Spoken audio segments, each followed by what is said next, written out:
Eu gostaria de ler a palavra do Senhor nessa noite, no livro de Ageu, no capítulo 1, o versículo 2, a partir do versículo 2. Você pode prestar atenção ali, em cima, de repente pode ser que alguma palavra seja um pouco diferente, mas o conteúdo é o mesmo.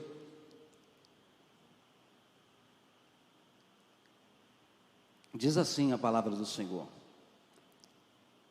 assim fala o Senhor dos exércitos, dizendo: este povo diz, não veio ainda o tempo em que a casa do Senhor deve ser edificada. Veio, pois, a palavra do Senhor, pelo ministério do profeta Ageu, dizendo: é para vós tempo de habitardes nas vossas casas estucadas, e esta casa há de ficar deserta? Ora, pois, assim diz o Senhor dos exércitos: aplicai o vosso coração aos vossos caminhos, semeais muito e recolheis pouco, comeis, mas não vos fartais, bebeis, mas não vos saciais, vesti-vos, mas ninguém se aquece. E o que recebe salário num saquetel furado. Assim diz o Senhor dos exércitos: aplicai o vosso coração aos vossos caminhos, subi ao monte e trazei madeira, e edificai a casa, e dela me agradarei, e eu serei glorificado, diz o Senhor. Amém? Eu gostaria de ler também Lucas capítulo 7, a partir do versículo 24, para contextualizar essa palavra. Diz assim a palavra do Senhor: todo aquele, pois, que escuta essas minhas palavras e as pratica, assemelhá-lo-ei ao homem prudente, que edificou a sua casa sobre a rocha. E desceu a chuva, e correram os rios, e assopraram os ventos, e combateram aquela casa, e não caiu, porque estava edificada sobre a rocha. E aquele que ouve essas minhas palavras e não as cumpre, compará-lo-ei ao homem insensato, que edificou a sua casa sobre a areia. E desceu a chuva, e correram os rios, e assopraram os ventos, e combateram aquela casa, e caiu, e foi grande a sua queda. 1 Coríntios capítulo 6, versículo 19 e o versículo 20, diz assim: ou não sabeis vós que o nosso corpo é o templo do Espírito Santo, que habita em vós, proveniente de Deus, e que não sois de vós mesmos? Porque foste comprados por bom preço. Glorificai, pois, a Deus no vosso corpo e no vosso espírito, os quais pertencem a Deus. Amém? Essa é a palavra do Senhor para o nosso coração nessa noite. Eu não vou orar porque nós já oramos aqui. Deus seja glorificado através daquilo que Ele quer ministrar ao meu, ao seu, ao nosso coração nessa noite. O tema dessa mensagem eu coloquei que é tempo de reconstruir. Para você entender um pouco do que estava acontecendo aqui em Ageu, no capítulo 1, a qual nós lemos, esse povo que estava agora ouvindo essa mensagem, ouvindo essa palavra do profeta Ageu, eles estão retornando de um cativeiro. Eles estavam presos, cativos na Babilônia, E eles ficaram lá cativos na Babilônia durante 70 anos. Antes deles serem cativos, o povo de Israel sempre foi um povo que vivia de altos e baixos. Ora eles eram muito crentes, ora eles eram muito devotos a Deus, ora eles não queriam saber de Deus. E diz-nos a palavra do Senhor que Israel, como nação, sempre não foi numerosa. Seus exércitos nunca foram grandes o suficientes para permanecer intactos naquela época. Contudo, Israel era sempre vencedor, saía sempre como vencedor nas batalhas, porque o segredo de Israel não era as suas armas. O segredo de Israel não era o seu braço forte. O segredo de Israel nunca foi a quantidade. O segredo de Israel sempre foi Deus. Israel não era um povo qualquer, Israel era o povo de Deus. Os exércitos inimigos não temiam Israel. Os exércitos inimigos, eles temiam o Deus de Israel. O Deus de Israel fazia os inimigos tremerem. Haja vista que uma certa vez, o inimigo estava atentando contra Israel, e de repente eles ouvem o barulho que Israel está fazendo de júbilo, de louvor, e de repente eles tremem o seu coração, os inimigos se entristecem, eles estavam tão animados para derrotar Israel, mas eles, ao ouvirem o júbilo de alegria do povo de Israel, eles começam a se entristecer, porque eles falam assim: olha, pelo barulho que eles estão fazendo, Deus está no meio deles. Então, se Deus está no meio deles, não tem como vencê-los. Existia um temor muito grande. Mas o que acontecia em Israel? Ora eles estavam na presença de Deus, e horas eles se afastavam. E em uma dessas situações que Israel se afasta da presença de Deus, o reino de Israel é dividido em duas partes: reino do sul, reino do norte. E o reino do norte é um reino que os reis que ali ocuparam ali, que presidiram ali, que estiveram à frente da nação, foram reis que estiveram longe de Deus, longe do propósito de Deus. Eram reis que davam de ombros para Deus, fazia que o povo a cada dia se afastasse mais e mais da presença de Deus. Era muito difícil se levantar um rei no reino do norte que voltasse o coração do povo para Deus. Era muito difícil. E uma certa feita, depois de Deus ter anunciado tanto para eles e chamado a atenção deles para que eles voltassem para o caminho, para que eles fizessem aquilo que agradava ao Senhor, e eles, por não darem ouvido a Deus, Deus permitiu que a Síria adentrasse no reino do norte e devastasse o reino do norte, acabasse com todo ali o reino do norte e levasse cativo para a Síria todos os habitantes ali do reino do norte. O reino do sul não era muito diferente, mas o que tinha de diferença do reino do sul com o reino do norte? O reino do sul, embora existiam homens, reis que se levantavam ali, que não estavam nem aí para Deus, de vez em quando apareciam reis que queriam estabelecer um concerto com Deus e colocar Deus no seu devido lugar. Então existiam momentos que a nação ali, que o reino do sul estava totalmente tomado pela idolatria, pelo distanciamento de Deus, e de repente ali levantava um rei e falava: não, levantava um rei ali e falava: não, vamos colocar a casa em ordem aqui, Deus não se agrada disso, tira esses altares aí, esses deuses estranhos, nós devemos adorar somente a Deus e tal. Então de vez em quando aparecia isso. E o que acontecia no reino do sul, ali na capital Jerusalém, estava ali o templo do Senhor. um templo que foi edificado pelo Senhor.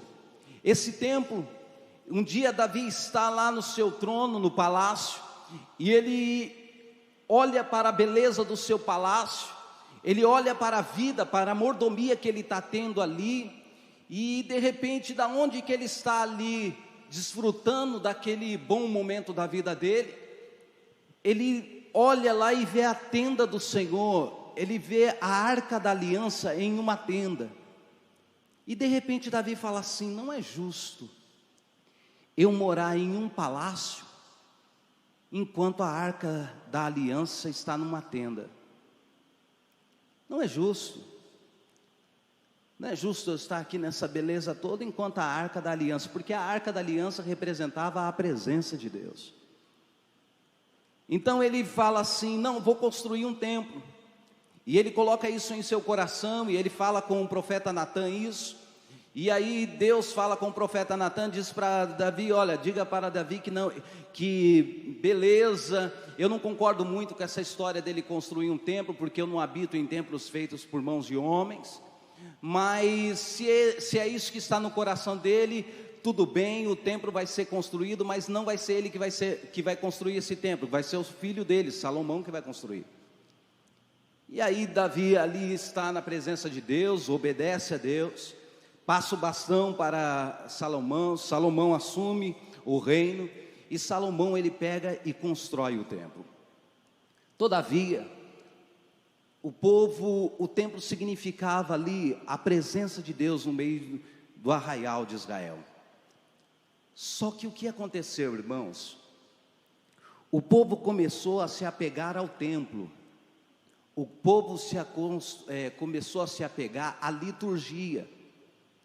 É como você e eu pegar um objeto e denominar que esse objeto nos dá sorte.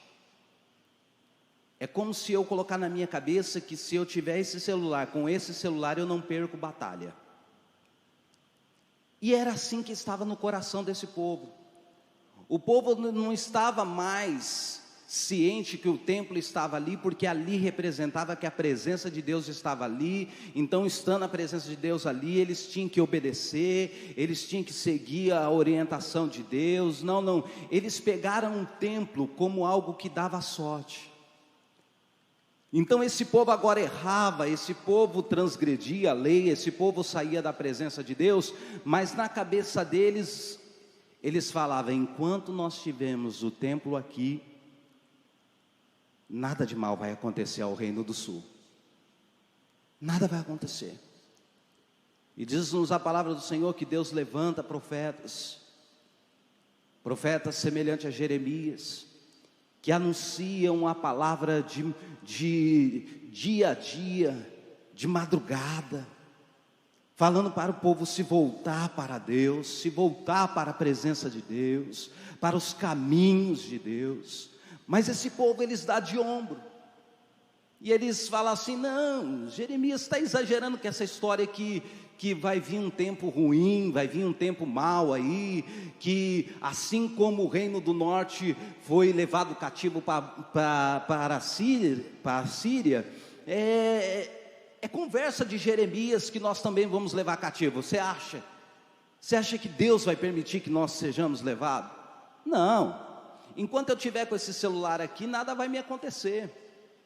Enquanto o templo estiver aqui, nada vai acontecer. E esse povo vai levando a vida assim, até que um dia, eles, não contentes em não ouvir a Deus, de ouvir os preceitos de Deus, a lei de Deus, esse povo começou a se misturar com outros povos, e começaram ali a prestar culto a outros deuses. E ali de repente agora ali eles começou a misturar tudo, a misturar.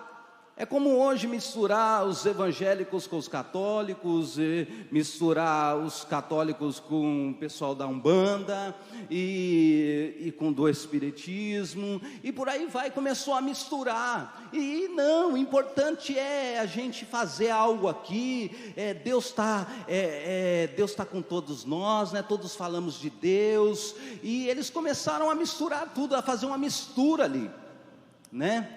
E aí começaram com aquele papo que nem a gente ouve hoje: todos os caminhos levam a Deus, o importante é que está pregando a palavra, o importante é que está falando de Deus, não importa quem está falando, não importa quem está seguindo, não importa o que a Bíblia diz, o importante é a gente fazer o bem para as pessoas, o importante é a gente dar uma cesta básica, né? O importante é a gente estender a mão para a viúva, não importa o que a Bíblia diz.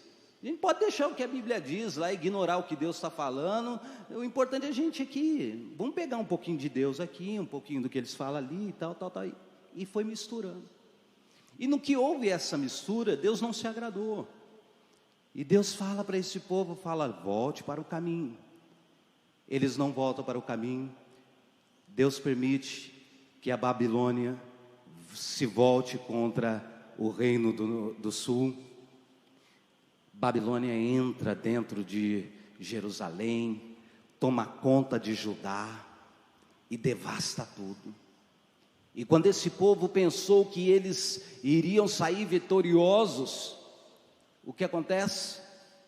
O templo é derrubado.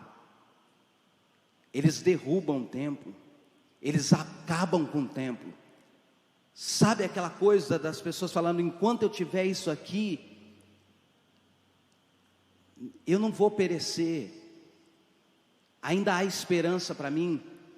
Quando aquele povo começou a ver o templo ser derrubado, totalmente exterminado, a casa de Deus totalmente devastada, a pegar a arca da aliança, destruir tudo que está ali, a esperança desse povo se foi. E junto com a esperança desse povo, se foi também a sua liberdade, porque agora esse povo que estava liberto, agora eles estão cativos na Babilônia, e a palavra de Deus diz que eles vão ficar cativos na Babilônia durante 70 anos. Não é um dia, não é 2 dias, não é 3 dias, não é 1 ano, 2 anos, é 70 anos. E Deus falou para eles assim: eu vou levar vocês para lá, e vocês vão ficar 70 anos, e depois dos 70 anos, eu vou trazer vocês de volta. Eu vou trazer vocês de volta, porque eu não abro mão de vocês. E Deus faz isso. Deus permite que o povo vá para lá, fica 70 anos lá, e aí é neste contexto que nós chegamos aqui em Ageu. Vencido esses 70 anos, agora assume o rei, e o rei da Babilônia decide liberar o povo para que ele retornasse até Jerusalém, para que reconstruísse o templo, para que eles pudessem reconstruir o templo e voltasse para a presença de Deus. O que acontece? O povo ele sai de lá e ele vai agora todo sorridente e todo feliz, porque agora eles estão voltando para a sua pátria, para a sua cidade. Vale lembrar que no Salmo 137 diz que esse povo está lá agora, lá na Babilônia, e esse povo sofre. Eles não têm um dia sequer de prazer e de alegria. Marcão, eles estão lá, estão comendo bem, estão vivendo bem, estão vendo as suas famílias crescerem, está tudo indo uma beleza. Só que o que acontece?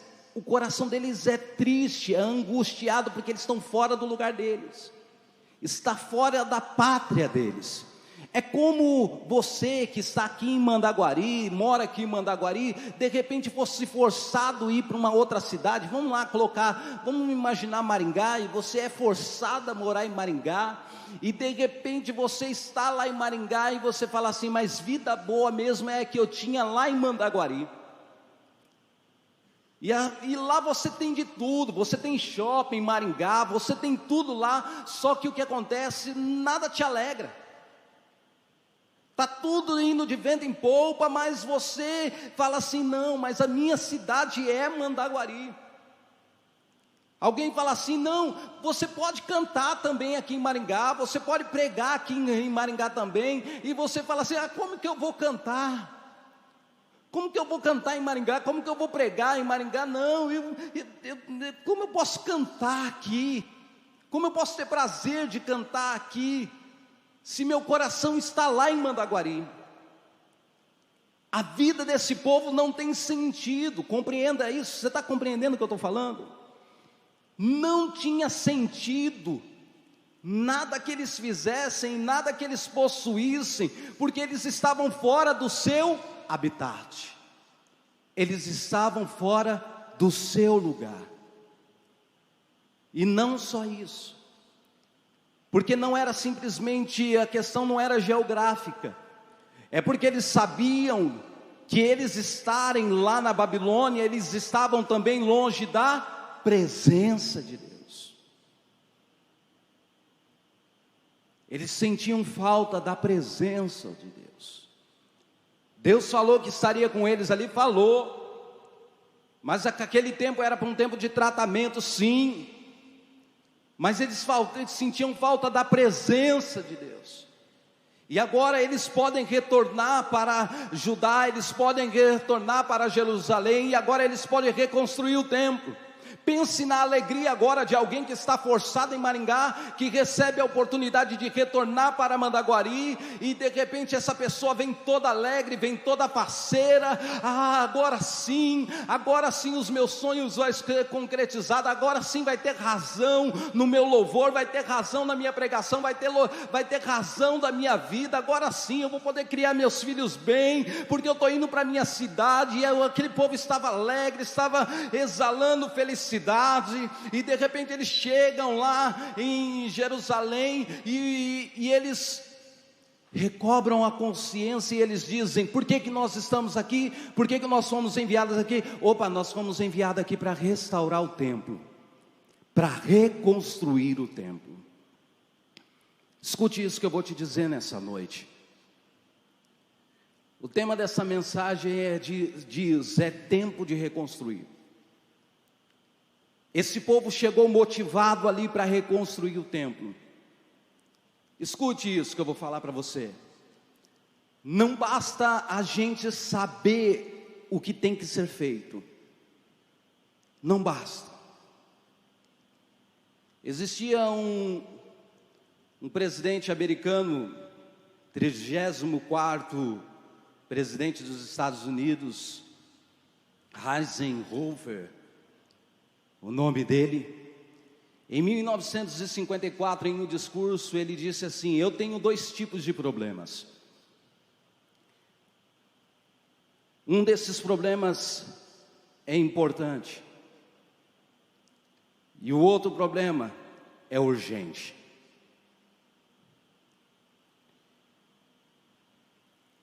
O problema que é importante, o problema que é importante não é urgente.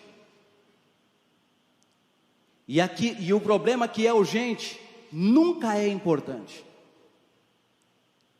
Essa frase não era dele, mas diante dessa frase que ele pronunciou, e por ele ser o presidente dos Estados Unidos, foi criado um método de Eisenhower, que é um método de gestão de tempo, que se trata da pessoa saber, ela aprende nesse método a realmente discernir o que é importante, e o que é importante e é urgente, o que é para fazer agora, e o que pode deixar para depois de fazer, para fazer depois. Tão importante, irmão e irmã, quanto você saber que você tem que fazer alguma coisa, é você saber o tempo que você tem que fazer isso, e a prioridade que você deve dar a isso. Existe uma frase que eu ouvi uma vez que diz assim, que as nossas escolhas definem quem nós somos. E quando eu ouvi essa frase dizendo que as nossas escolhas definem quem nós somos, eu pensei um pouco mais além. O Espírito Santo ministrou ao meu coração que na verdade não são as nossas escolhas que definem quem nós somos, mas é o compromisso com as nossas escolhas que definem quem nós somos. Não basta você querer algo, não basta eu querer alguma coisa, nós temos que ter compromisso com aquilo que nós queremos. Precisamos de compromisso com aquilo que nós queremos. Compromisso. Não basta para mim, não basta para você. Escute isso. Você adolescente, jovem, você, meu senhor, minha senhora, não basta você querer ser uma boa cristã, ou um bom cristão. Não basta para mim e para você querer ser alguém que segue a vontade de Deus, não. É preciso que é preciso que você, é preciso que nós tenhamos compromisso com essa vontade, com esse desejo que permeia o meu coração. Eu sei o que Deus requer de mim, você sabe o que Deus requer de você. Você sabe, não basta nós sabermos o que Deus requer de mim, não basta nós sabermos o que Deus requer de nós. É necessário que uma vez que eu saiba o que Deus quer de mim, é necessário que eu tenha compromisso com isso que Deus quer de mim. É necessário que eu tenha compromisso com aquela palavra a qual Deus já declarou para mim. Existem coisas que você, Marcão, precisa ouvir que Deus quer com a sua vida. Todavia existem coisas que não é preciso o pastor falar nada para você, não é preciso ninguém, porque o próprio Espírito Santo já está discernindo o seu coração, já está movendo o seu coração e te levando para fazer o que agrada a Deus.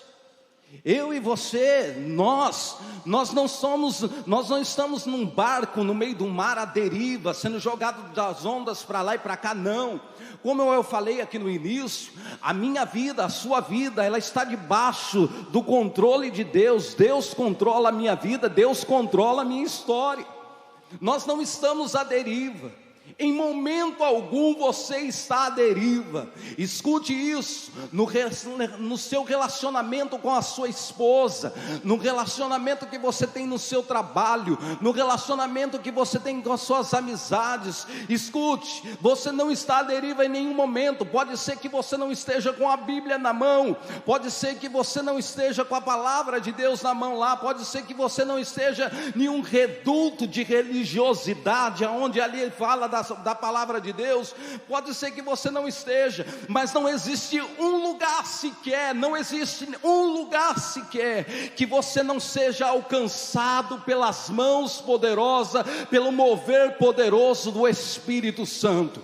Não existe um lugar aonde o cristão vai, não existe um lugar sequer onde o cristão pisa, aonde o Espírito Santo não possa chegar com ele, que o Espírito não vai com ele a ponto de conduzi-lo, a ponto de direcioná-lo, a ponto de dizer aquilo que apraz ao Senhor. Você sabe disso, eu sei disso. Nós erramos muito, nós falhamos muito, e não é necessário o pastor Toninho estar aqui falando conosco a todo momento, e aí, errou hoje, para nós sabermos que nós erramos. Não é necessário as nossas lideranças estarem em contato conosco todo momento, para nós sabermos quando nós pisamos a bola, porque a partir do momento que nós estamos caminhando, o Espírito Santo está nos conduzindo, está dizendo: Alexandre, vai por aqui, Alexandre, não fala isso, não, Alexandre, não toma essa decisão, Alexandre, não faz assim. O Espírito Santo está me conduzindo. E quando eu sei, quando é perceptível para mim que eu estou fora da presença de Deus, o Espírito Santo, não é o Alexandre que ali olha, o santo Alexandre, não, o próprio Espírito Santo que está ali, é o meu consolador, é o seu consolador, não está ali para me acusar, não está ali para te condenar, não, está ali para me auxiliar, está ali para te auxiliar. E Ageu agora nesse tempo aqui, ele foi levantado ali por Deus como o Espírito Santo. E a palavra de Ageu para aquele povo é justo. Vocês estão habitando em casas luxuosas, enquanto o templo de Deus está abandonado. Por quê? Porque esse povo ele foi levado para lá. Ele foi levado de volta para lá, para Jerusalém, para reconstruir o templo. Mas escute isso, eles foram lá, eles voltaram com muita vontade. E chegaram lá, já repararam o altar, já prestaram o holocausto, e estava aquela felicidade. Oh, Deus é poderoso mesmo, Deus falou que ia fazer e Deus fez mesmo, Deus cumpriu, irmão Paulo. Deus cumpriu, Deus falou que ia levar 70 anos, e depois Deus falou que Deus iria trazer de volta, e ó, Deus está fazendo mesmo. Eles repararam o altar ali, fizeram o altar, antes mesmo de edificar lá, edificar as estacas para o templo e tal, já repararam o altar de imediato, prestaram culto a Deus, e estava só uma alegria, e de repente eles estavam naquela alegria ali, restaurando um altar, e agora nós vamos reconstruir o nosso templo aqui, e de repente veio a oposição. E quando veio a oposição, esse povo abandonou a obra. No primeiro momento, na primeira oposição, esse povo tirou a mão do arado. Esse povo tirou a mão da obra do Senhor. Esse povo tirou o seu coração da vontade do Senhor para com a vida deles. Irmão, escuta isso que eu vou falar para você. Hoje eu estava conversando com uma pessoa e uma pessoa falou assim: você acha que Jesus vai demorar para voltar? Nós estávamos discutindo esses dias aí, tal, ele falando comigo, e aí ele falou assim: você acha que Jesus vai demorar para voltar? E aí eu falei assim, Jesus não demora a voltar. E ele falou: nós estávamos conversando esses dias, e foi de comum acordo, até de uma pessoa que conhece bastante a palavra de Deus, que Jesus não vai voltar nem tão cedo não, vai demorar muito ainda. Por quê? Porque na novela Gênesis que está passando aí, o pessoal está tendo a percepção que se eles acham que tem gente ruim hoje, na verdade ruim tinha naquele tempo. Gente do céu, tá para nascer pessoas ruins igual aquele pessoal lá. Porque naquele tempo o povo era ruim mesmo. Naquele tempo o povo fazia atrocidade, maldade mesmo. Hoje está até belezinha, cara. Os caras seguram um cara aí para o trem passar por cima para ele, mas está tranquilo. Não, diante do que acontecia lá em Gênesis, na novela está falando para nós aí o que acontecia lá em Gênesis. Meu Deus do céu, a maldade daquele povo lá, nós não chega perto não, nós somos muito bonzinhos. Aí eu falei para ele, assim: você acha mesmo que a volta de Jesus tem a ver com o tempo aqui está bom ou está ruim? Irmão, escuta isso. Nós estamos vivendo um momento triste para o Evangelho, a qual o Evangelho é pregado para mim e é pregado para você nas rádios e televisões, dizendo que o nosso Deus, que o nosso Jesus, Ele não permite que crente pegue a Covid. Ele está dizendo aí, pregando, dizendo que nenhum mal chegará na minha tenda, não chegará na sua tenda, que crente não fica desempregado, que crente não passa por luta, que crente não passa por perseguição. Não, se está passando por luta tem alguma coisa errada. Nós estamos vivendo o tempo em que eu e você, muitas vezes nós só nos apercebemos do nosso relacionamento que nós estamos tendo com Deus, quando as coisas começam a dar errado na nossa casa. Em nome do Senhor Jesus, escute isso que eu vou falar para você. Não é fácil pregar essa palavra e dizer isso, mas eu sei a igreja que eu congrego, e eu sei que meu pastor, ele comunga da mesma opinião, e eu sei do que é ensinado aqui nessa casa. Escute isso. Não espere vir uma dificuldade para você medir o seu nível de relacionamento com Deus.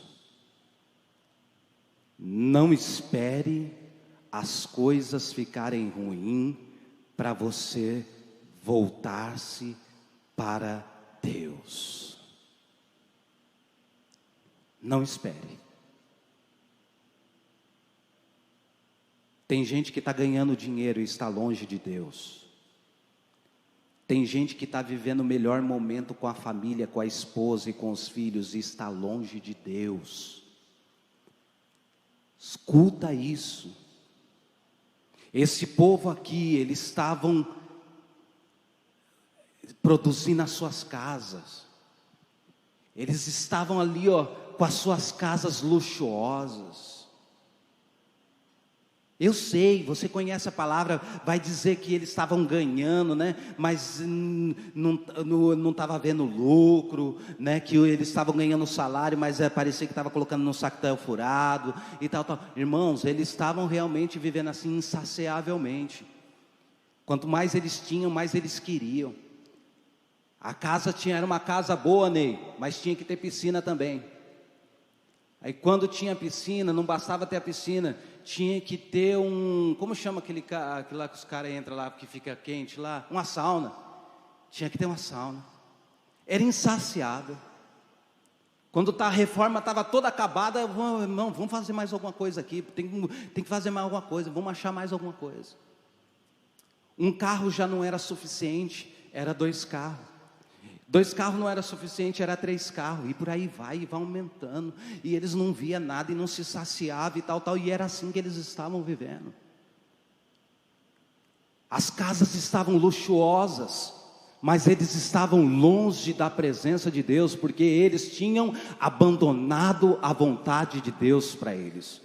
A promessa de Deus para eles não é: eu vou levar vocês para o Egito, e depois que eu levar vocês para o Egito e ficar 70 anos lá, eu vou trazer vocês de volta para Jerusalém, para Judá, e vocês vão reconstruir as suas casas, e vão prosperar, seus filhos vão ter saúde, vai ter pão sempre à mesa, a farinha da panela não vai faltar. Não era essa a promessa.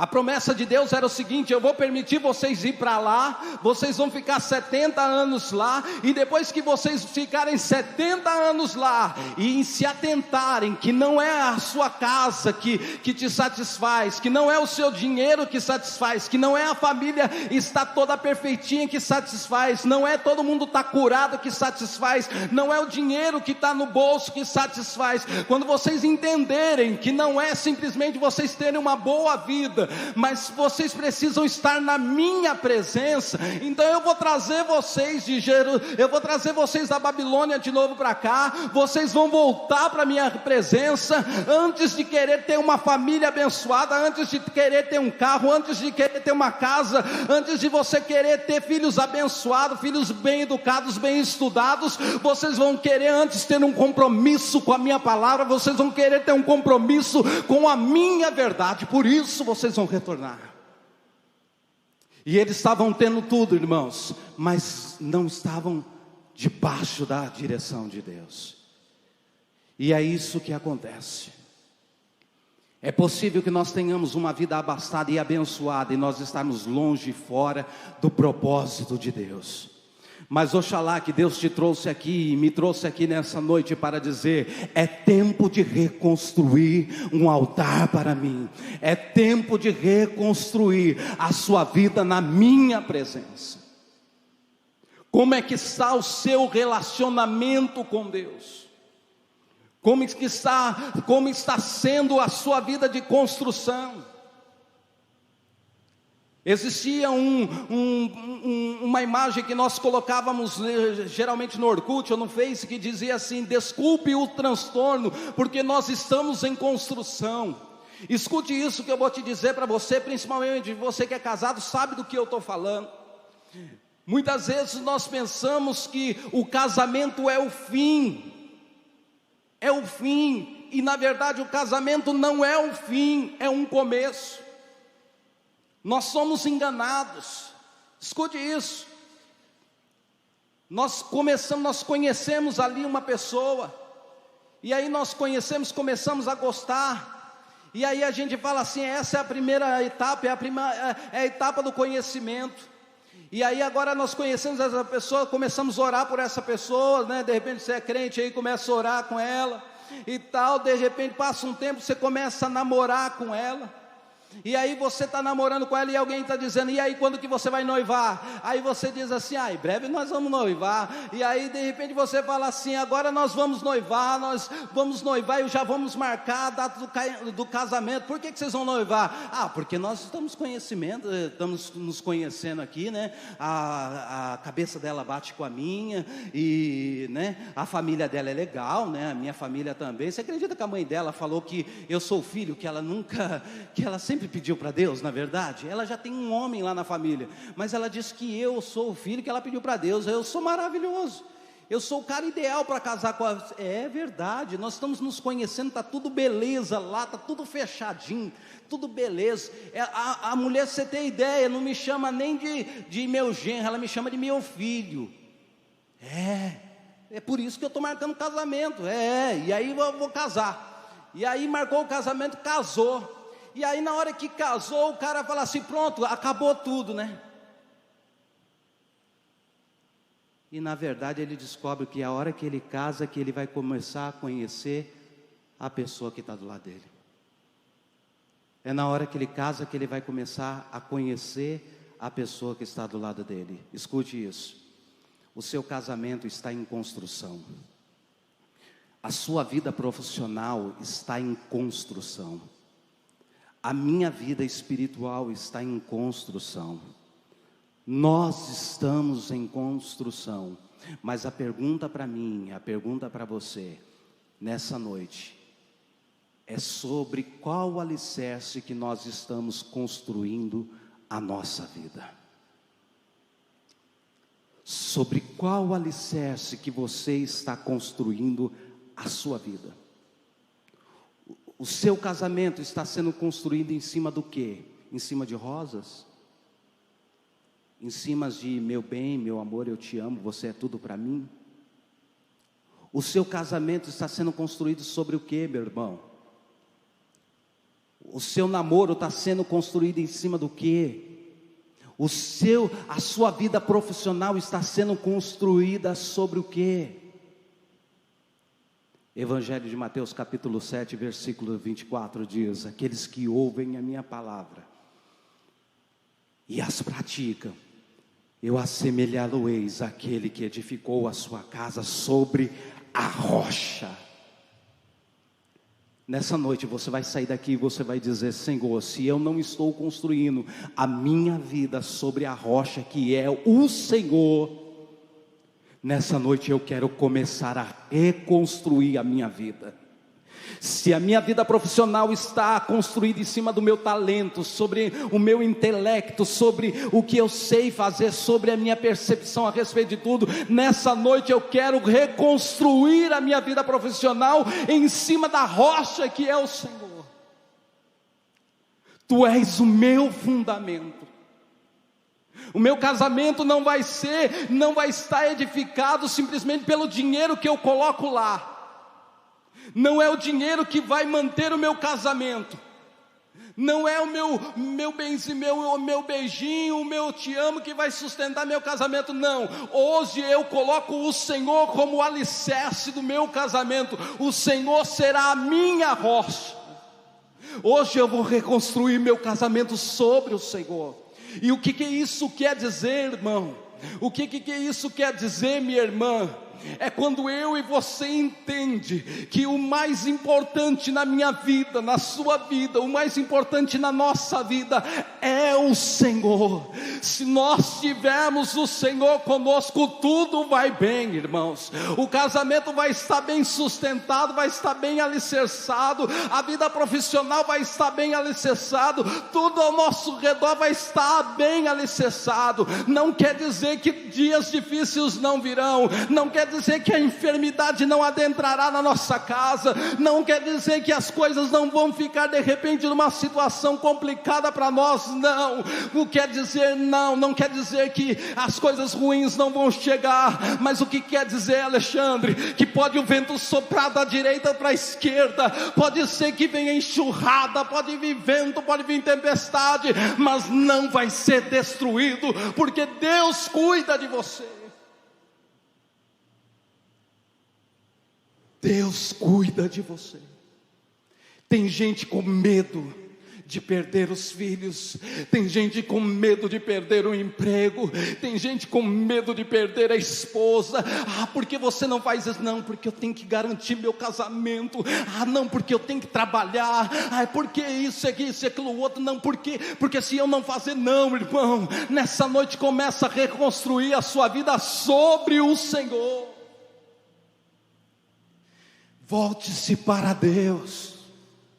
Coloque Deus como prioridade na sua vida, coloque Deus como prioridade na sua vida, e você vai ver que todas as coisas vão fazerem sentido. Você vai ver que não precisa de uma piscina para você se alegrar com a casa que Deus te deu. Você vai ver que não precisa de 2 carros para você se alegrar com a vida que Deus te deu. Você vai ter alegria em cima de uma bicicleta, você vai ter alegria dentro de um carro, você vai ter alegria porque Deus é o seu sustento. A sua alegria não está nas coisas, a sua alegria está no Senhor. Se coloque de pé para a gente fingir que está terminando. Não, estou brincando, nós estamos terminando.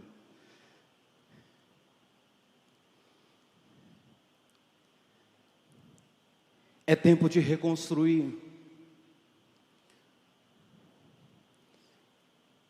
Pastor Toninho falou semana passada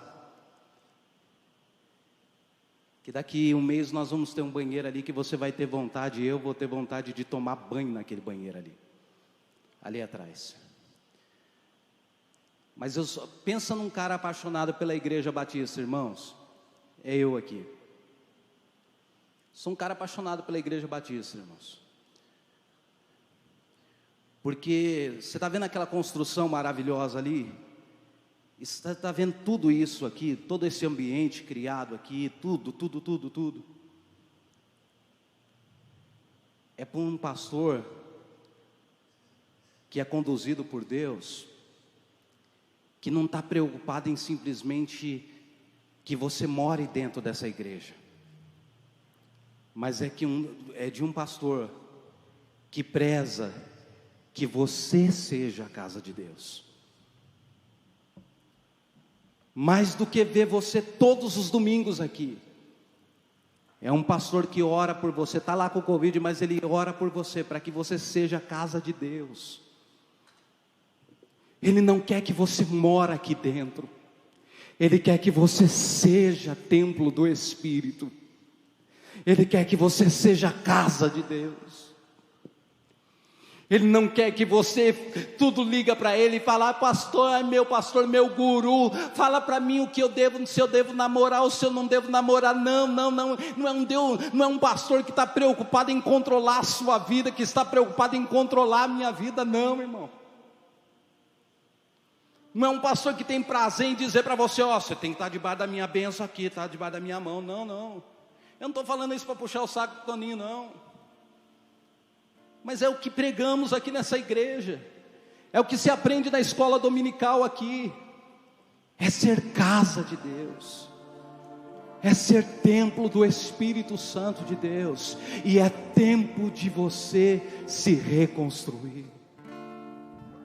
Se você não está sendo templo do Espírito Santo de Deus, se você está perdendo tempo reconstruindo a sua casa, escute isso, os irmãos que estão reformando sua casa, irmão, pelo amor de Deus, não se sintam ofendidos, não é isso que eu estou falando. Eu estou falando de pessoas que o seu coração está no dinheiro que tem. Eu estou falando de pessoas que o seu coração está no casamento que tem, nos filhos que tem, está no Facebook, está no Instagram, está naquilo que mostra para as pessoas. Nessa noite Deus chama a mim, Deus chama você e fala: filho, dai-me o teu coração. Entrega o seu caminho, confia em mim, e eu tudo farei para você.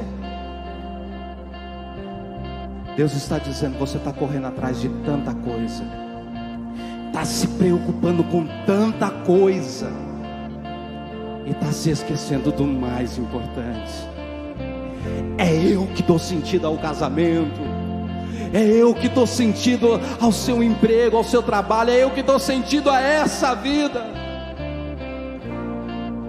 Comigo você tem tudo, sem mim você vai viver como alguém que não tem nada. A sua casa vai ter banquete, vai dar tudo, banquete lá está tudo feito, vai ter lasanha, vai ter arroz, vai ter tudo, mas você vai sentir falta do feijão. Alguém vai dizer: você tem a melhor mulher, mas porque você está correndo atrás de outra mulher, é porque nada te satisfaz. Alguém vai dizer: você tem filhos maravilhosos, mas você não consegue ver, você só consegue dar valor a filho dos outros. Mas nessa noite você vai começar a reconstruir a sua vida na presença de Deus, e Deus vai começar a dar sentido a tudo aquilo que Ele colocou na sua vida, e você vai passar a ter até alegria naquilo que o Senhor tem te dado. E se você anda cabisbaixo como alguém que não tem nada, você vai sair agora como alguém que foi comprado pelo Senhor, que foi comprado pelo Senhor. 1 Coríntios capítulo 6 e versículo 19 diz: ou não sabeis que o nosso corpo é templo do Espírito Santo? Você é templo do Espírito Santo, é templo com o Espírito Santo. Escuta isso. Você não foi comprado por coisas corruptíveis dessa terra, não. Você foi comprado por um bom preço. Você foi comprado pelo sangue do Senhor Jesus. Cristo pagou um alto preço pela sua vida. Deus, Ele pagou um alto preço pela sua vida, te resgatou do pecado, te trouxe das trevas para a sua maravilhosa luz. Escute isso: não foi você que escolheu o Senhor, mas Deus escolheu você, foi Ele que te chamou. Você é filho dEle, você é filha dEle. E nessa noite Ele quer transformar a sua vida. Feche seus olhos. Meu Deus, aquele relógio está parado.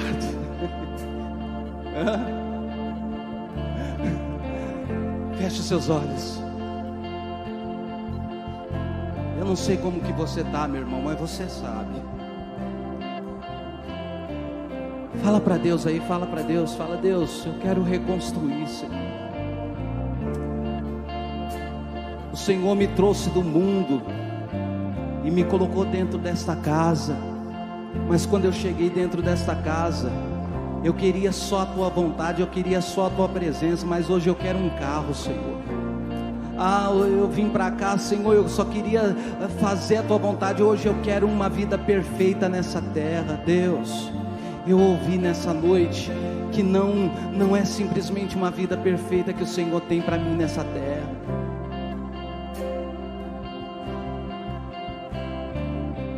Eu quero reconstruir a minha vida na Tua presença.